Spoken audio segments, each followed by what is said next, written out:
因人潮众多，武汉肺炎延烧，几乎人人都戴起口罩。一名来过这的女网友网络贴文，忧心自己成为防疫破口。这名破文的女网友31号的时候曾经到访西门町，跟公主号邮轮的旅客是同一天，所以她认为自己的症状有可能染上武汉肺炎。女网友自述自己7号开始咳嗽发烧，加上晚间收到国家级防疫警讯，才想起来自己1月底曾去过西门町，又是名调酒师，过年前就开始接触从大陆回来的人，于是打1922通报，但最后却因为没有中国港澳旅游史，根本无法筛检，让他傻眼，只有抽血跟流感检验，这真的是在防疫吗？但疾管署解释，因为医疗资源有限，筛检有前提。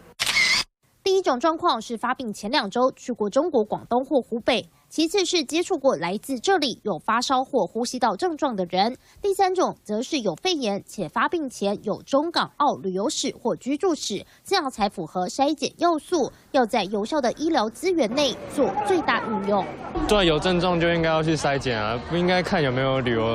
去旅游过吧？在台湾还是有可能会被传染啊，自主管理嘛，就是你觉得你今天有发烧、感冒、咳嗽，你就先自主管理，因为我们把资源留给真正需要有去过流失、有去过的人的，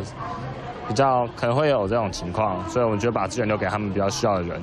民众正反意见两极，毕竟武汉肺炎当前人人自危，但在医疗资源有限情况下，疾管署做最大调配，盼能降低民众疑虑。三立新闻潘建华、朱淑君台北报道。